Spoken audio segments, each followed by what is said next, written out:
इस वीडियो में आपसे बात करने वाली हूँ कि आप अपनी प्रेगनेंसी को कैसे डिटेक्ट कर सकते हैं।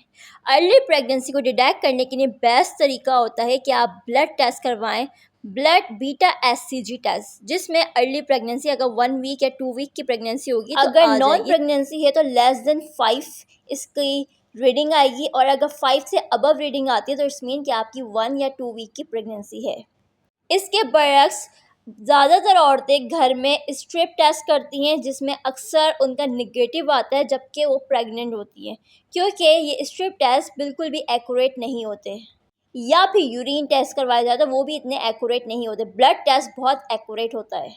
साथ ही साथ पहला साइन, अगर आपके मेंसेस मिस हो गए हैं और 5-6 दिन ऊपर हो गए हैं तो फिर आप ये टेस्ट करवाएं। अदरवाइज़ आपको इस तरह के सिम्टम आते हैं जैसे नोज़िया, मॉर्निंग सिकनेस होना, वोमिटिंग होना या सांस लेने में मसला होना, या फिर नीचे जो आपका पेल्विक एरिया है जहाँ पे यूट्रस है वहाँ पे आपको पेन फील होता है, क्रैम्पिंग आ रही होती है, ऐसा लगता है जैसे आपको मेंसेस आ जाएंगे।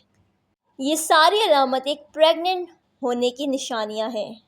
और अगर इसमें से आपको 5-6 भी अलामतें महसूस होती हैं तो कॉन्ग्रेचुलेशन, आप प्रेग्नेंट हैं।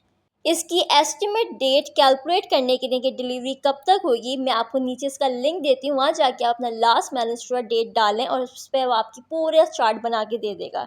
First trimester, second trimester, third trimester. इस बारे में मैं आपको बताऊंगी नेक्स्ट वीडियो में, और ये बताऊंगी कि प्रेगनेंसी के दौरान 3 ट्राइमेस्टर होते हैं, उसमें क्या खाना चाहिए, कैसे रहना चाहिए और कैसी एहतियात करनी चाहिए। उम्मीद है आपको वीडियो अच्छी लगी और इन्फॉर्मेटिव लगी होगी। अगर अच्छी और इन्फॉर्मेटिव लगे, नीचे सब्सक्राइब के बटन को प्रेस कर दे मज़ीद इस तरह की हेल्थ रिलेटेड वीडियोस देखने के लिए। Thank you for watching this video.